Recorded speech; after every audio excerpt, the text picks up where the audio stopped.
Anyway, I'm going to give you some of my thoughts, how I'm seeing things in the exponentialist playing out in this world, because as ever, David and I said the same thing over and over and over again. It's moving really, really fast. It's moving beyond anybody's comprehension of how things are happening. So firstly, exponentialists, we talk about in markets, we're just in the start of the banana zone. That works for crypto, it works for technology. So overall, the portfolio is in a kind of set it and forget it phase where it should start to really perform well. We'll see how that plays out over the next 2-3 months. I think it should be a very strong period because liquidity is on tap. The Chinese are printing money, and the central banks are cutting rates. Most of them should join in. So we should getting exactly the picture that we've been looking for, that the Everything Code has been giving us. For those of you who are pro-macro investors, you'll know everything about the Everything Code. So what is interesting to me right now, I think a big thing, I wrote about it on Twitter and I'm not sure, well, I was interested in the response, which is that people are still not using ChatGPT fully. So the new voice, particularly social networks, scales exponentially as they allow for the formation of smaller groups within the network. Essentially, it says that the value of a network isn't just based on the number of connections, as in Metcalfe's law, which looks at network effects based on connections between individuals, but it grows exponentially as it enables group formation and collaboration.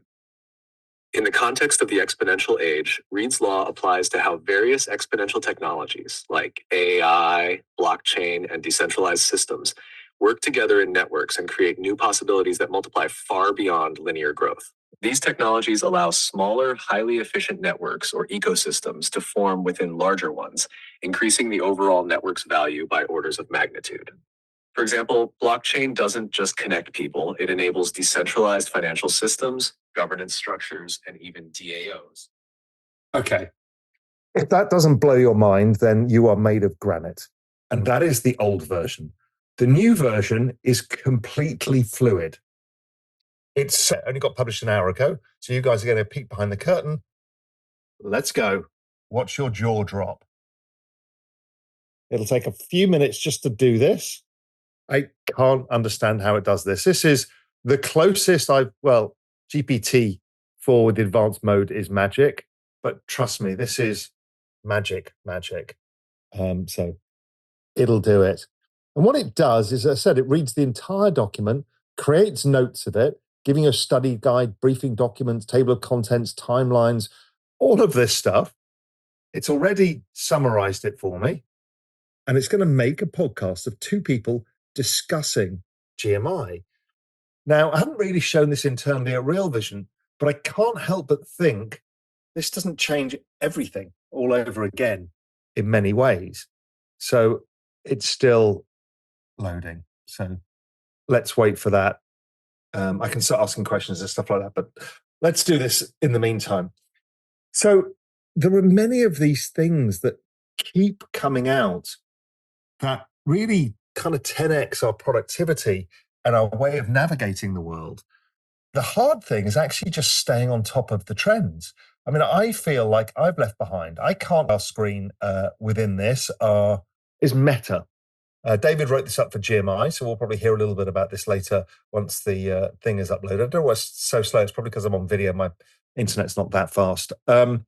So with Meta, they are racing in open source whilst OpenAI is closed source. It's kind of like Android versus Apple.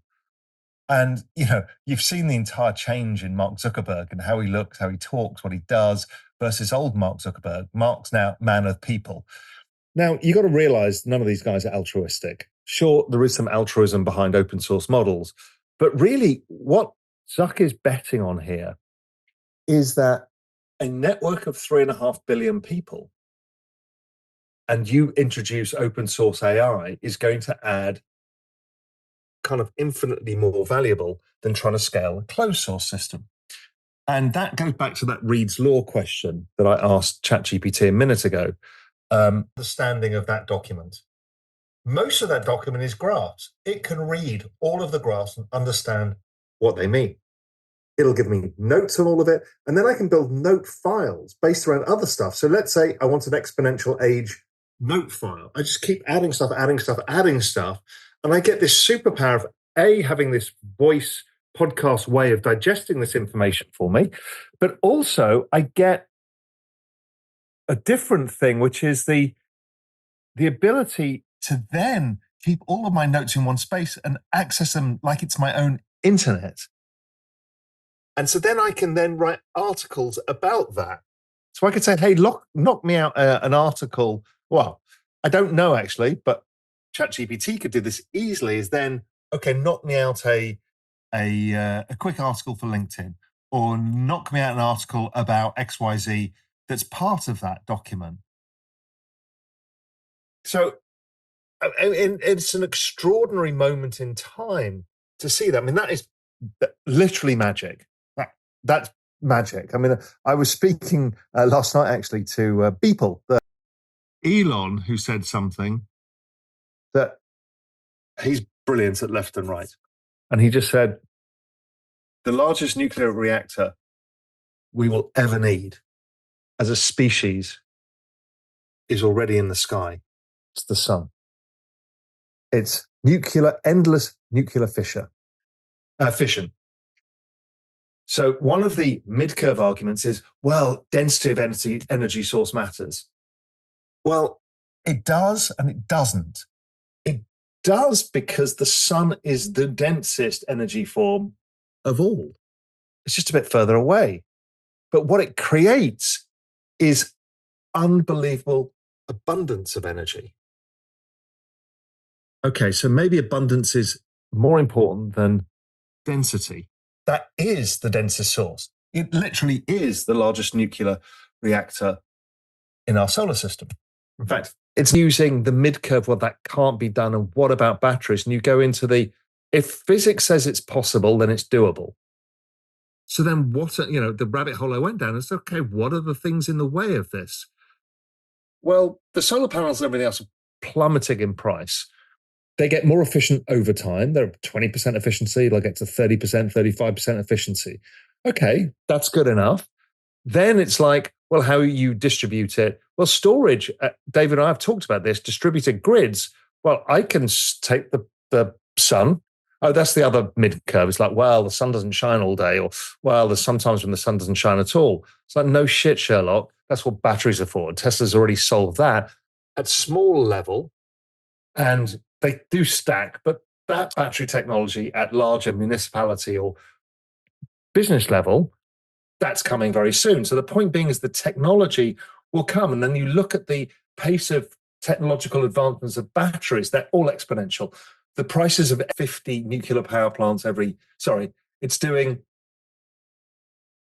150 nuclear power plants a year in new capacity. Anyway, so these are things I like to think about is it stops us forming narratives based around political opinions or opinions that we hear from others and forces us to think a little more broadly. And when you find that you're arguing why something can't be true, and yet the laws of physics say it can be true, it's just not been solved yet, you realize you're probably in the middle of the curve. And again, Elon does this a lot, and it's really irritating that he's so good at doing this. I literally don't understand how his brain works. I've never seen anything like it.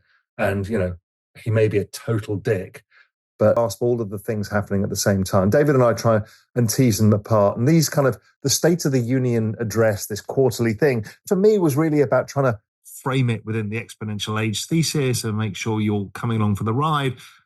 That's when we started the exponentialist. And now it's so obvious what is going on, but yet so unfathomable that I feel like it's actually pretty hard for me to add value apart from just talk about stuff and think about stuff and want you to do the same in the comments section, because there's so many things I'm not seeing. Obviously, there's all of the stuff that's happened in biotech and the life sciences side, the genetic sciences side. there's so much in every component part of the exponential age. You can double click and they're all doing this at an exponential rate. And it's impossible to see the magnitude and the picture of joining all these dots together. That's my job, and I'm pretty good at joining dots together. And I can't join them all. Anything you want can be served to you in any way. So it's going to digest all knowledge and serve it back to you in simple forms. So hopefully you've been able to digest all the knowledge today. Go and play with the tools. I've barely started. We don't have time. None of us. We don't really know. We're always a bit scared. It's like, I don't really know how to change my workflow. It kind of works for me to do it this way right now. But we've got to push each other and push ourselves, because we need to be at the front of this. We can't be behind. We need to be at the front. That's what the Exponentialist is all about. Anyway, guys, again, please add any great insights for stuff in the comments section. It's important for all of us. And I will see you next time with David. So I hope you guys enjoyed that. Just a bit of how I think. I mean, that's all off the cuff. I'm just thinking out loud, showing people some of the things that matter to me that will matter to you. That's part of what the Exponentialist does. The Exponentialist goes through all of this in great detail. Yes, I also write about it a little bit in Pro Macro, but really all of this thinking is in the Exponentialist and also in Global Macro Investor, where this whole theme has been running for many, many